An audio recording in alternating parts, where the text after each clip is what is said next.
with an update on a TV rights deal and more. This is Wrestling Rambles. My name is John, and you're watching the Wrestling Report.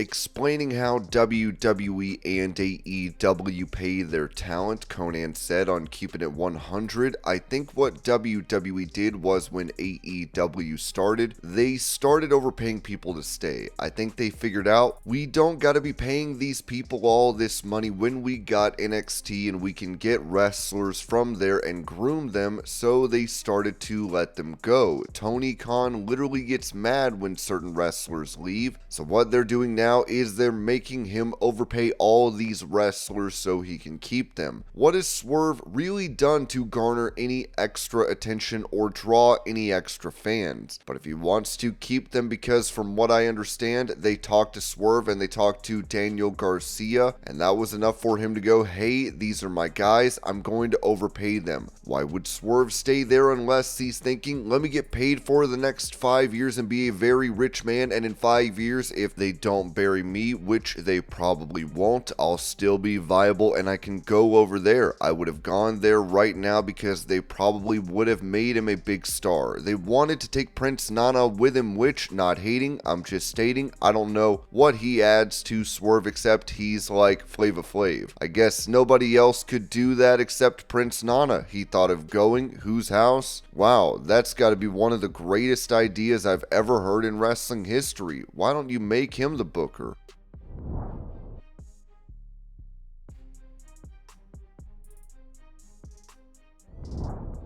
On Instagram, The Rock posted a clip of his interaction with a fan who lost weight thanks to inspiration from Rock. I wanted to say thank you very much. You inspired me to lose 60 pounds since January, and there's nothing more to me than what you do. I think that you're awesome. Oh, thank you so much. I appreciate that. Tell me about your journey. Every day, running, hitting the weights. Yeah. I know I used to look bigger, but I definitely slimmed a lot down. But man, listening to you every day, listening to other people, but you were the most inspiring to me. I have all your gear. I love everything. I wanted to say thank you so much. Is there any way I could take a photo with you? Of course, man. Let's do it. It's his birthday tomorrow, too. Really? Yes, sir. Happy Ready? birthday, man. 1, 2, 3. Awesome. Got it. How much weight you lost? 20. I lost 60 pounds. You look amazing. Thank you so much. Thank you. Well, thank you for sharing that with me. Yep, I'll get out of the way. It means a lot. Thank you again so Thank much. you, man. Come in. Thank you. Thank you very much. man. Keep up the great work. Thank you so much. Yeah, of course. I'm out now. See you, buddy.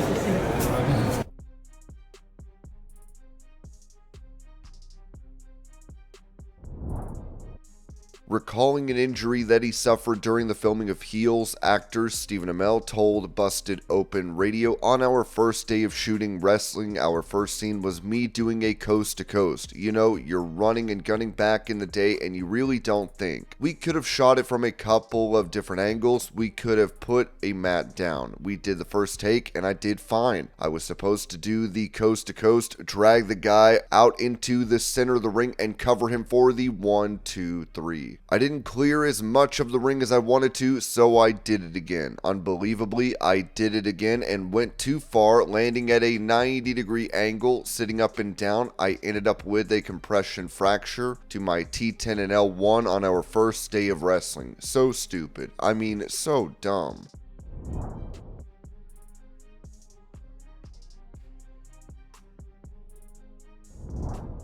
Speaking about possibly teaming up with Roman Reigns, Jey Uso said this on the Metro. I'm looking forward to the Bloodline storyline as much as you all are, because I'll be honest, I don't know what we're going to do. I don't know what's going to happen. I don't know how they're going to intertwine me back in there. Sami Zayn would be my first pick, right? It only makes sense. Hey, we might have other family members. More surprises, man. Jey also said this about Sami Zayn. I know we hated each other on screen, but we really love each other in the back, but it just came off on TV so organically. You will have little glimpses of me and him on Raw, but man, I really want to go full-blown tag team with him and try to see how that goes. One of the best times of my wrestling career was that Bloodline with Sami Zayn.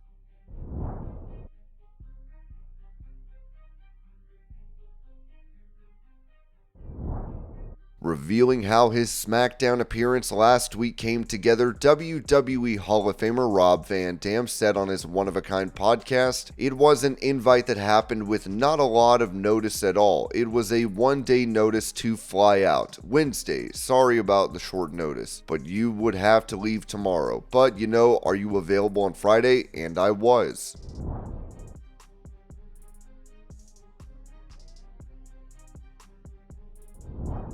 Responding to CM Punk on Raw, where Punk said he would make him bleed at Bad Blood, Drew McIntyre posted this clip. My family asked me not to do this. It was the devil inside of me who said do this. If this is the end, so be it. I'll prepare to die. Folks, this is October 5th. Hell in a Cell. And the build-up to this is going to be absolutely incredible. Let's turn our attention to Sheamus for a moment. And lately, his old mate, he does.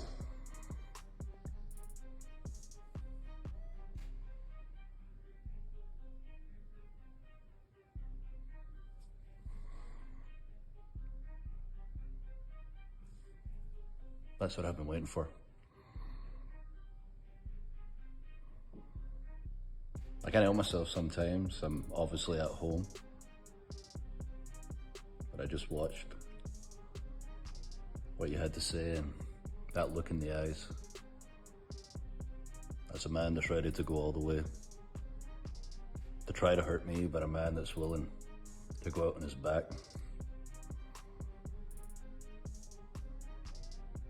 This has been 32 weeks now. This has been going on. And, I've been doing all the heavy lifting. Obviously, you got a nice little break, some time off to spend with your wife and stupid looking dog. I didn't get any time off and I was begged to stay at home this week because the brass are worried about their main event, the Hell in a Cell, if anything was to happen tonight. And I took it because for once, I want a week off.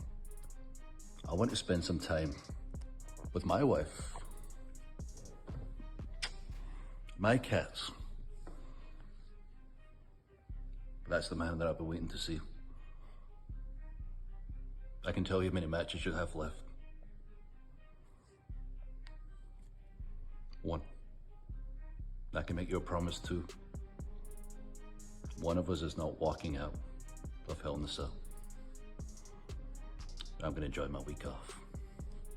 Glad to finally see you show up, Phil.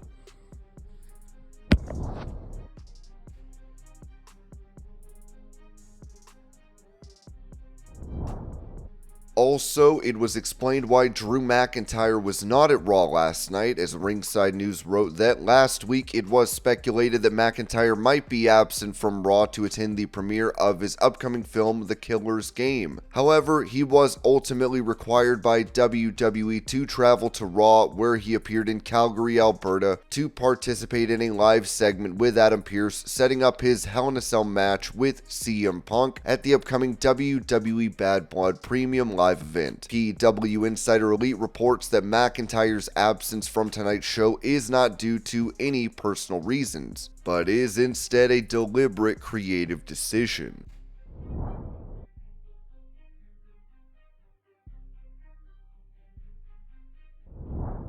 Previously, Kevin Nash said this regarding Logan Paul being one of the boys in the WWE locker room, saying on his Click This podcast, "He's not one of the boys. Where would he learn that shit? Where is he going up and down the road talking about our jargon? In the building, everybody's in their own motor coach. There's no interaction. There's no socialization. You don't become one of the boys just because you're around them." That MFer, from what I heard, he's making like $5 million for a limited, and those other guys are out there making house shows. F you. I don't give a damn how many people are following you. If it said you had 24 million Rhodes Scholars following you, man, I would be like, dude, you are Jesus. You got a bunch of idiots. Logan Paul then said this in a video on X. I got people messaging me. They're like, yo, Kevin Nash is talking shit about you. I said, damn. Who is Kevin Nash? And I mean that. I'm unfamiliar with this guy, which I think is his problem. I'm not as versed in the WWE and in wrestling as maybe I should be, as my peers are. But then how am I so much better than all of them? You know, I don't have the answers to these questions. It is a question. I don't know how I could be the best in the WWE or at least one of the best. Like, I'm surely a top fiver, and I don't even do it full time. Now imagine if I did learn a little bit. Imagine if I devoted, came one of the boys, learned what the difference between a shoot and a work was. Will that make me a champion? Fuck me. Fuck you. You're one of the old guys who is bitter that I am better at your job than you ever were. And that makes you pathetic. This will be my sport, and I will continue to make guys like you eat your words when I devote a little bit of time to it. So fuck me, fuck you. Now, Nash has responded to Paul saying, I didn't say F you, I said F you from the boys. I guess I'm one of the boys. I guess technically. I don't have a dog in the race. I love the fact that the boys are making that kind of money. I just took it in character when we talked about it and did what we do. You embellish a little bit. We'll get a soundbite out of this. This comes out and I look at it, and to tell you the truth, I really don't know anything about him. I remember the first time I heard his name. Not going to go there. He has more than paid his dues on that. He has apologized. That would be a bitter old man that kicks somebody in the balls when they're taking a shower and they have their eyes closed. The first time I really noticed him was against Roman, the Saudi match. He was on the top rope and cut a promo with his own phone in his hand, and he filmed a dive. I thought, wow. There were different times after that where I would watch him and people would pop and he would film the people and he put it on his social media. That's taking this whole thing to a different level. Nobody laid that out for that kid. I think his athleticism is amazing. When I go someplace and somebody is getting that kind of push and money, I ask some questions. I'm still one of the boys. I asked a person that has been in the ring with him, how is he? He says he's amazing as far as what he can do physically. He just doesn't remember anything.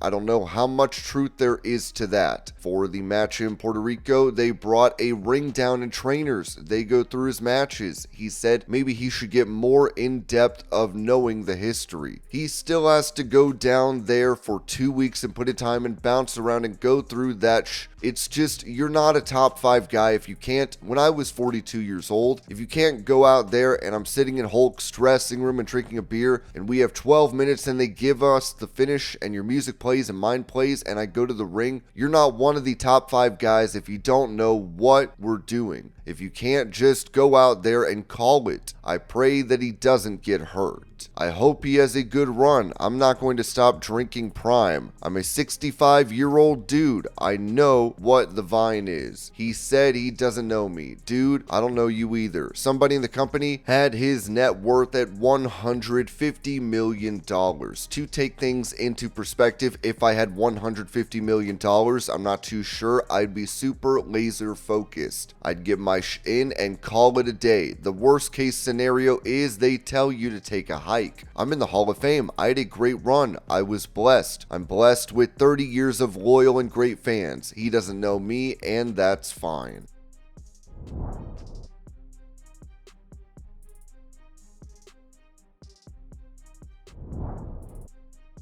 Asked if WWE had plans for him following his Money in the Bank win, Otis told Chris Van Vliet, I don't think there was a plan. No, I don't.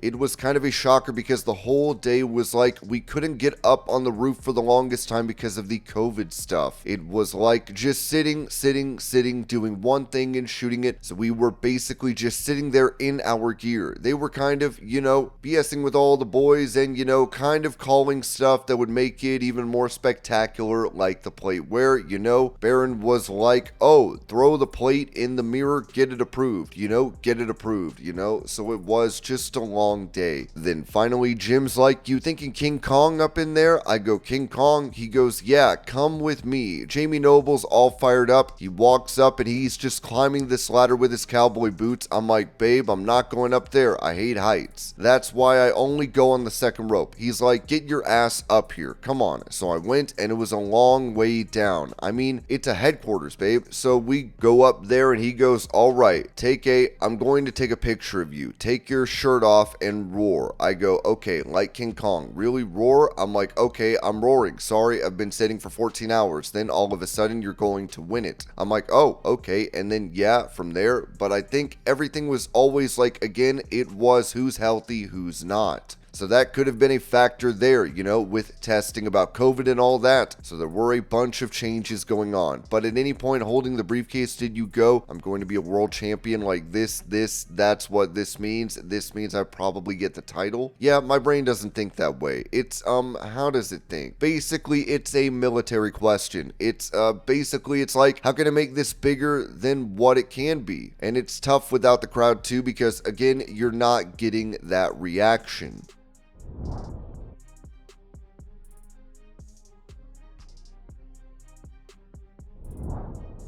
Giving an update on the WWE status of TAMINA SNUKA, Sean Ross Sapp of Fightful Select said, Tamina is no longer active with WWE. She is not at the shows. She is not on internal rosters anymore. She's not wrestling anymore. 46 years old, hasn't worked in quite a while. I have heard nothing about that.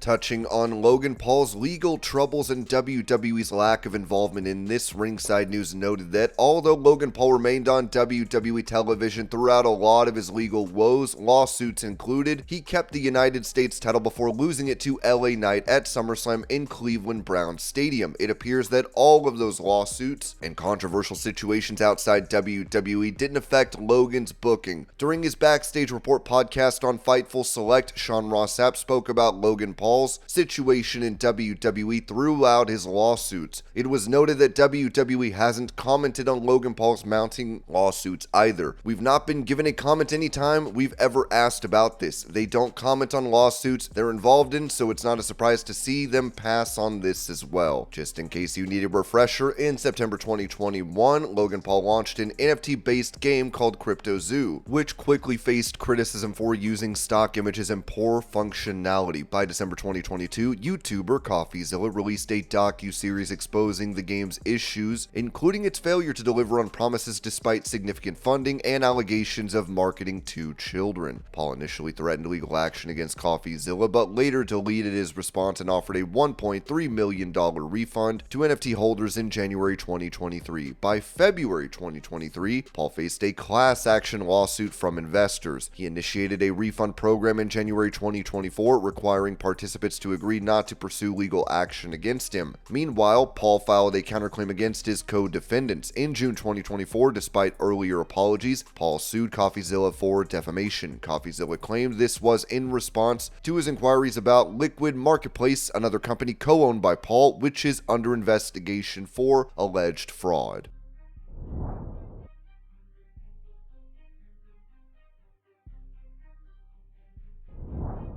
Revealing what could be in the future of Cody Rhodes as WWE Champion, Dave Meltzer said on Wrestling Observer Radio that one of the deals with Rock and Cody a year ago was if Cody, it was not a lock that Cody would have a one-year run. He could, but one of the things I was pretty much told is the reason for the People's title was a backup for Cody not to go a year, so they could go with something else.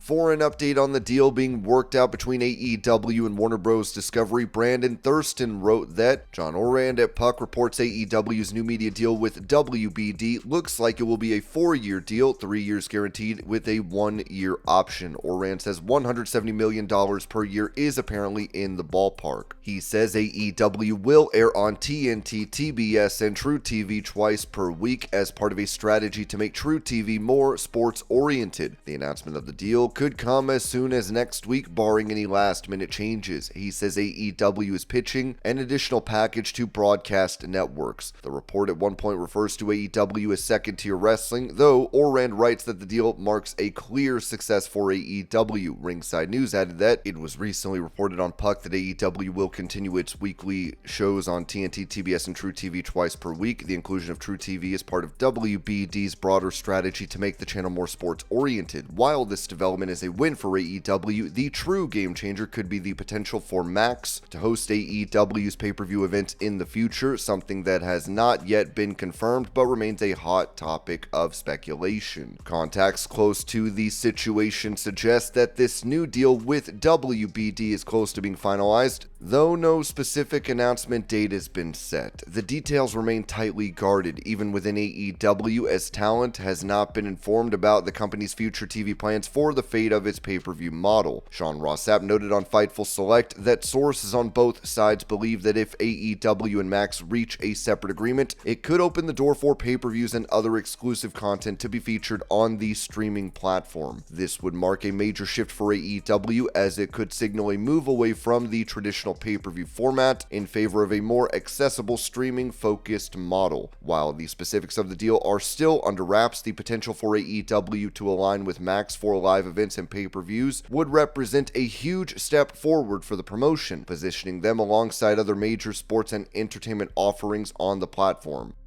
And this was your pro wrestling news update. I hope you're all having a great day. Thank you so much for watching, and I will see y'all later.